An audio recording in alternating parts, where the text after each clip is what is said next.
Bonjour à toutes, on se retrouve aujourd'hui pour un nouveau make-up blabla puisque je vais me préparer en même temps que vous en fait, et donc ça me permettra de vous présenter certains produits que vous avez dû passer en Insta je pense ou sur la chaîne quand je les ai reçus, mais là vous les verrez en action. Donc j'ai fait mon teint.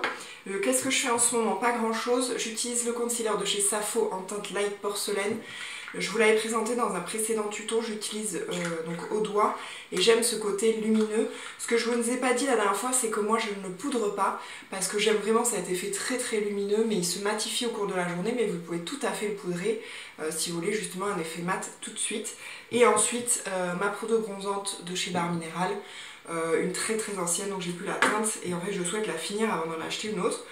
Pour le teint je n'ai fait que ça pour l'instant et on va passer au blush. Donc le blush c'est un rituel de fille que vous avez dû voir, c'est un blush crème qui est comme ceci, donc qui est assez parfait pour toutes les saisons parce que pas trop pigmenté mais pas trop rosé, pas trop pêche, c'est un vieux rose pour moi et c'est la teinte donc Love Stick Fard Crème Couleur. Alors rituel de fille, je dois avouer que alors je vais le prendre avec le Stippling Blush de chez Real Techniques. Pour les fards crème, j'aime bien celui-là. Je dois avouer que je trouve pas que ce soit une grande réussite. Déjà parce que la composition, je la trouve pas top par rapport à des produits type 100% pur. Et franchement, le prix il coûte quand même beaucoup plus cher. Donc je trouve pas que ce soit une grande réussite. En plus, en termes de teinte, je le trouve pas très pigmenté. Donc je trouve qu'il faut en mettre pas mal. Et j'ai l'impression qu'il sèche très rapidement.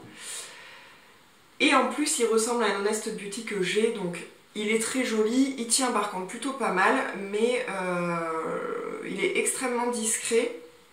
Moi les blushs j'aime bien quand ils sont quand même bien pigmentés. Et donc là, vous voyez, j'en ai quand même pas mal et ça ressort pas tant que ça. Ça donne un effet bonne mine, ça c'est sûr. Mais voilà, je m'attendais à mieux au vu du prix et surtout la composition, il y a quand même des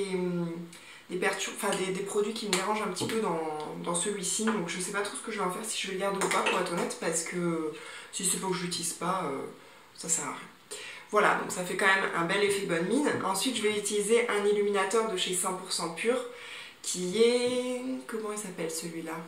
Enlumineur aux pierres précieuses, ça c'est le Moonstone, éclat de pierre de lune, donc qui est dans un joli coffret comme ça, métallique, et qui est légèrement rosé glacé. Hop, je le prends avec un pinceau boule comme ceci. Et alors celui-ci il est encore plus discret que celui que je vous présentais de chez 100% pur dans la palette. Et je trouve qu'il a un effet de matière assez important en fait. Donc ce que je fais là, je ne l'ai pas fait aujourd'hui. Je ne sais pas si vous le verrez. Après il est joli hein. Alors vous en général, comme j'ai le soleil en plein derrière, etc. La luminosité vous le voyez beaucoup. En journée on le remarque un petit peu moins. Par rapport à la palette Naked 2 donc je vous présentais, qui pour moi est plus facile d'utilisation parce que plus pratique et plus transportable, moi j'avais vraiment acheté pour les déplacements en fait, mais celui-ci est très joli, il est plus rosé que l'autre et champagne. Par contre ce que je fais parfois, je ne l'ai pas prise avec moi là, mais c'est que je vais poudrer mon blush et mon concealer qui sont des produits crème, je vais les poudrer avec une poudre de chez 100% pur qui est totalement transparente pour justement pouvoir mieux travailler entre guillemets l'enlumineur et que ça fasse moins un effet de matière en fait, parce que je trouve que ça peut vite le faire quand on le pose sur une matière crème, et ça c'est pas un défaut du produit, hein, c'est une question de texture tout simplement. Mais en tout cas ça fait quand même un très joli glow et moi c'est ce que j'aime dans les enlumineurs, c'est que ça se voit à la lumière mais c'est pas non plus l'effet trop boule à facette. Donc voilà. Hop. Et puis le format est assez grand, donc je pense que vous en avez pour un moment. Ensuite, qu'est-ce que je vais faire? Je vais passer aux yeux, donc toujours ma base de chez Tarte, la Clean State, je crois qu'il n'y en a qu'une.